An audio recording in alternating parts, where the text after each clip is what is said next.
Hello everyone. Mathematics pedagogy जो हम लोग बीएड में पढ़ते हैं उसमें हम लोग को एक चीज सीखना था, blueprint making for a question paper.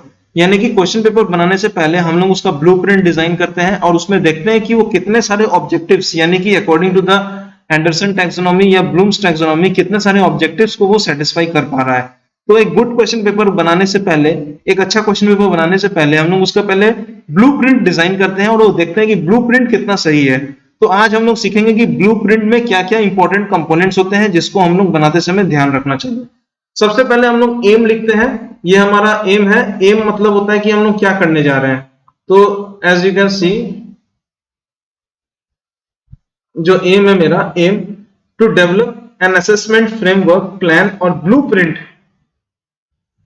Assessment framework plan, इसको हम लोग ब्लूप्रिंट भी कहते हैं। असेसमेंट फ्रेमवर्क प्लान, इसको हम लोग ब्लूप्रिंट भी कहते हैं, for a question paper which helps us in assessing various cognitive and effective learning of a student of class 6। हम लोग क्लास 6 के लिए बनाएंगे। तो सबसे पहले क्या करते हैं कि जो ऑब्जेक्टिव्स होता है और उसके कितने वेटेज होंगे उसको हम लोग डिसाइड करते हैं। तो according to the Bloom's taxonomy या फिर द एंडरसन्स टैक्सोनॉमी, उसमें जो ऑब्जेक्टिव्स होते हैं वो कौन कौन से हैं? Remembering, understanding, applying, analysing, evaluating, creating. Remembering objectives को मैंने 10% वेटेज दिया है, अंडरस्टैंडिंग को मैंने 45%, अप्लाइंग को 20%, एनालाइजिंग को 10%, इवैल्यूएटिंग को 10%, क्रिएटिंग को 5%। ये मैं अपने क्वेश्चन पेपर के एनालिसिस या अपने क्वेश्चन पेपर के डिजाइन के अनुसार मैं ये वेटेज दे रहा हूँ। आप अपने हिसाब से आप अपना वेटेज दे सकते हैं, आप चेंज भी कर सकते हैं। हो सकता है मैं यहाँ पे 45 दिया हूँ, मैं यहाँ पे 45 दिया हूँ, आप यहाँ पे 35 भी दे सकते हो, यहाँ पे आप 20 भी दे सकते हो। जो भी आप वेटेज दो उससे प्रॉब्लम नहीं है। कंडीशन ये है कि जितना भी आप यहाँ पे वेटेज दे रहे हो अलग अलग ऑब्जेक्टिव्स के लिए, सारे वेटेज का जो एडिशन होगा तो टोटल वेटेज हमेशा 100% आएगा। और जितना वेटेज आप दे रहे हैं यहाँ पे, क्वेश्चन पेपर का जो मैक्सिमम मार्क्स होगा, जैसे मैं जो क्वेश्चन पेपर बना रहा हूँ, ये क्वेश्चन पेपर 20 मार्क्स का मैं बना रहा हूँ। तो 20 मार्क्स क्या है? मेरा मैक्सिमम मार्क्स है। तो 10% ऑफ 20 होता है 2, इसलिए मैंने रिमेंबरिंग में 2 मार्क्स अलॉट किया। 45% ऑफ 20 होता है 9, इसलिए अंडरस्टैंडिंग में 9 मार्क्स अलॉट किया। 20% ऑफ 20 होता है 4, इसलिए 4 मार्क्स अलॉट है। 10% ऑफ 20 होता है 2, इसलिए 2 मार्क्स अलॉट है। और यहाँ पे 5% of 20 that is equal to 1, इसलिए 1 मार्क्स अलॉट है। जितने भी मार्क्स इस तरीके से डिस्ट्रीब्यूट होंगे अकॉर्डिंग टू द परसेंटेज, सारे का जो टोटल है वो 20 आना चाहिए। That is the maximum marks of your paper, of your question paper. ये एक कंडीशन है। नेक्स्ट हम लोग क्या करते हैं, हम लोग देखते हैं कि जो सिलेबस है, किन किन यूनिट से हम लोग क्वेश्चंस देंगे क्वेश्चन पेपर में, उसका एनालिसिस करते हैं। तो मैं 3 चैप्टर लिया, mensuration, algebra and ratio and proportion. अब मेंसुरेशन चैप्टर जो है वो वेरी वास्ट, बहुत बड़ा चैप्टर है। क्योंकि वो बड़ा चैप्टर है इसलिए मैंने उसमें 55% का वेटेज रखा है। यानी कि 55% of the questions of my question paper will be consisting of mensuration questions, 15% of the questions of my question paper will be consisting of algebra, and 30% of the questions of my question paper will be consisting of ratio and proportion।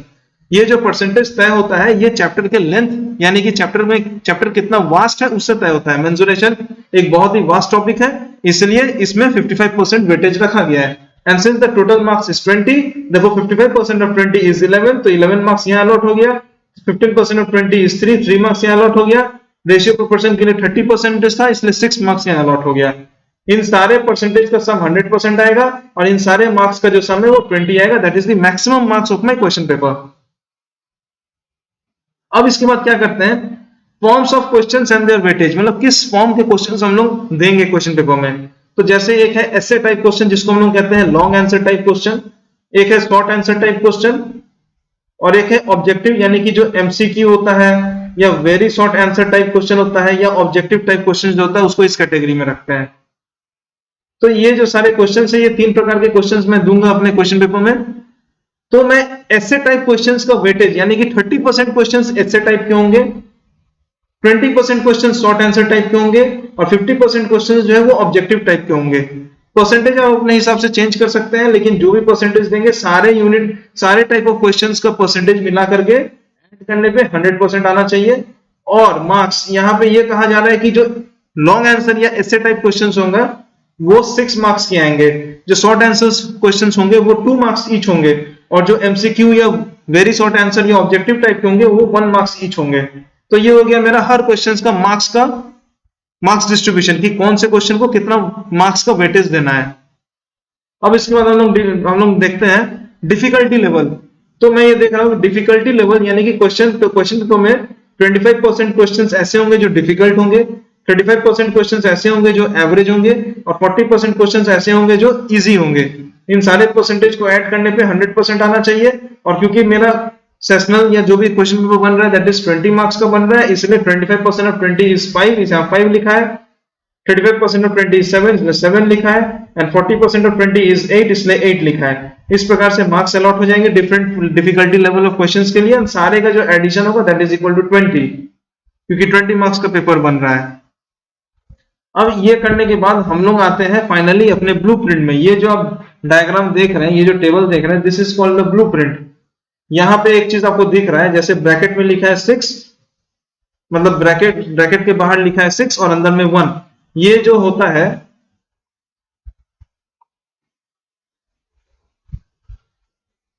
This bracket के अंदर में जो होता है this specifies the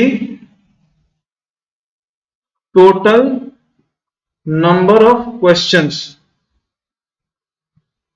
end ये जो बाहर में जो लिखा रहता है this specifies the total marks for that total marks for that question. यानी कि एक क्वेश्चन है ऐसा जिसका मार्क्स 6 अलॉटेड है, तो ब्रैकेट के अंदर वाला होता है टोटल नंबर ऑफ क्वेश्चंस और ब्रैकेट के बाहर वाला होता है total number of marks that is allotted for those questions. I hope it is clear. I am removing it. तो ये जो ब्लूप्रिंट है इसमें हम लोग को दिख रहा है, जैसे यहाँ पे बहुत सारे चीज दिख रहे हैं, मैं सबको समझाता हूँ कैसे कैसे हो रहा है। जैसे यहाँ आपको दिख रहा है R U A N E V C।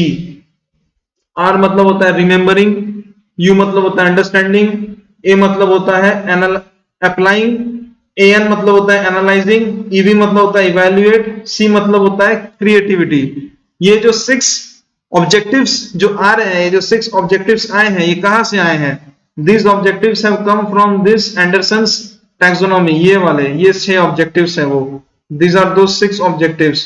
Remembering जिसको R से दिखाया, understanding U, applying A, analyzing AN, evaluating E, EV, creating C। ये हो गया वो 6 ऑब्जेक्टिव्स जिसको हमें फुलफिल करना है।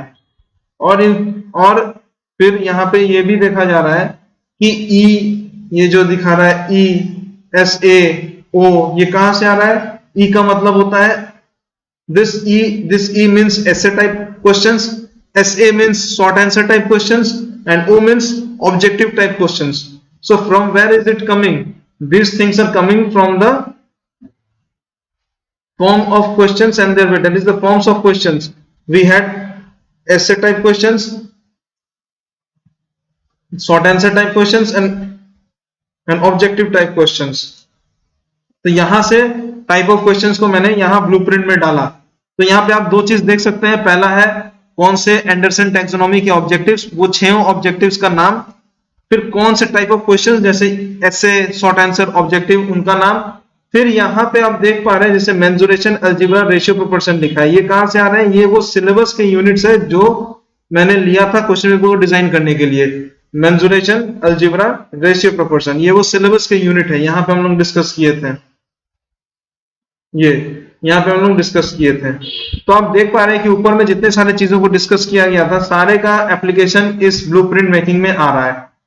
अब फाइनली क्या करना है?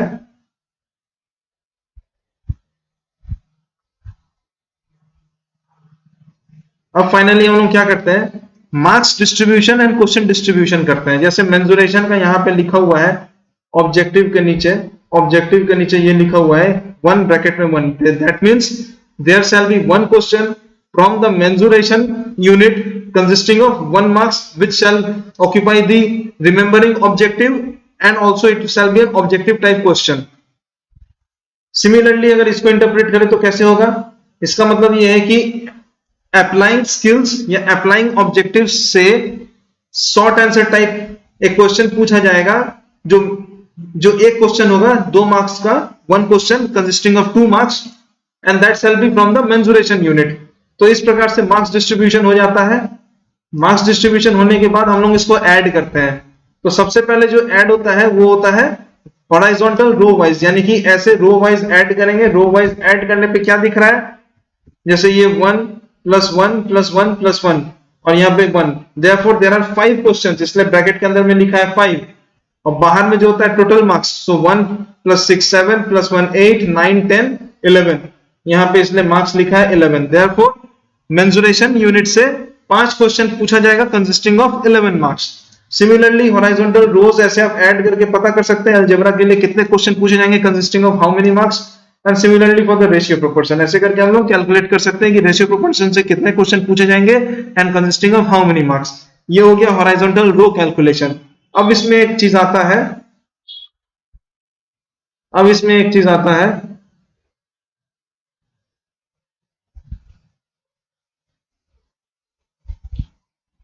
Vertical column calculation. अगर वर्टिकली कॉलम को कैलकुलेट करें इस प्रकार से तो क्या दिख रहा है, यहाँ पे एक क्वेश्चन और यहाँ पे एक क्वेश्चन, टोटल 2 क्वेश्चन, इसलिए 2 यहाँ पे लिखा हुआ है और एक क्वेश्चन का मार्क्स 1 है, यहाँ पे एक क्वेश्चन का मार्क्स 1 है, देखो टोटल 2 मार्क्स, इसलिए 2 यहाँ पे लिखा हुआ है। यानी कि रिमेंबरिंग ऑब्जेक्टिव से मेरे क्वेश्चन पेपर में 2 क्वेश्चन आएंगे कंसिस्टिंग ऑफ 2 मार्क्स, तो यहाँ पे मार्क्स है मेरा 2। सिमिलरली इधर अगर हम कॉलम वाइज ऐड करते हैं तो पता चलता है कि 4 क्वेश्चन आएंगे consisting of 9 marks and that shall be from the understanding objective. इसी प्रकार से सारे कॉलम वाइज को हम ऐड कर लेंगे और सारे कॉलम वाइज को ऐड करने से ये पता चलेगा कि कौन से ऑब्जेक्टिव से कितने क्वेश्चंस पूछे गए हैं। फाइनली ये दिख रहा है मेरे को कि अंडरस्टैंडिंग रिमेंबरिंग ऑब्जेक्टिव से 2 मार्क्स के पूछे गए हैं, अंडरस्टैंडिंग से 9 मार्क्स के पूछे गए हैं, अप्लाइंग से 4 मार्क्स, एनालाइजिंग से 2 मार्क्स, इवैल्यूएटिंग से 2 मार्क्स, क्रिएटिंग से 1 मार्क्स पूछे गए हैं। तो ये 2 9 4 2 2 1 ये जो ऑर्डर आया of all the objectives, that is the total marks allotted to all the objectives, ये जो 2 9 4 2 2 1 ये जो ऑर्डर आया, this order is similar to what we had decided previously कि रिमेंबरिंग से हमें, ये जो रिमेंबरिंग है इससे हमें 2 मार्क्स देना है, अंडरस्टैंडिंग से हमें 9 मार्क्स देना है, अप्लाइंग से हमें 4 मार्क्स देना है, एनालाइजिंग से हमें 2 मार्क्स देना है, इवैल्यूएटिंग से हमें 2 मार्क्स देना है और क्रिएटिंग से हमें 1 मार्क्स देना है। यही जो मार्क्स डिस्ट्रीब्यूशन डिसाइड हुआ था 2 9 4 2 2 1, वही यहाँ पे हर ऑब्जेक्टिव्स के मार्क्स को कॉलम वाइज ऐड करने पे वही आ रहा है 2 9 4 2 2 1। Therefore the total marks of the objectives, that is the remembering, understanding, applying, analyzing, evaluating and creating, are satisfying the conditions discussed above. Similarly, if we calculate the total number of marks unit wise, therefore from the mensuration I can see that the total marks allotted is 11, from algebra the total marks allotted is 3, and from the ratio proportion the total marks allotted is 6. So these are the total marks allotted from the various units, and this 11 3 6 ये जो total marks allot हुए हैं, पहले भी जो हम लोगों ने डिस्कस किया था कि मेंसुरेशन से 11 क्वेश्चन देना है, अलजेब्रा से 3 मार्क्स का क्वेश्चन देना है और रेशियो प्रोपोर्शन से भी 6 मार्क्स का क्वेश्चन देना है। वही same 11 3 6 that same total marks is getting repeated, that is 11 11 3 and 6 is getting repeated as you can see. Therefore the objectives of this blueprint is considered to be very true and correct because it is satisfying all the addition of the marks from all the analysis done before making this blueprint. Now if I add this further, like if I add this one and if I add this one, I get the same result, that is there shall be 13 questions in my question paper consisting of 20 marks. So if I add horizontally or vertically, this figure remains constant. Therefore it is considered that the blueprint is very accurate and very correct, since it is giving reliable results after analyzing the blueprint. And this blueprint should be unique for every student because every student have their different affective and thinking skills, so they design the question paper differently from each other. I hope this thing is clear about the blueprint of a question paper making. Thank you.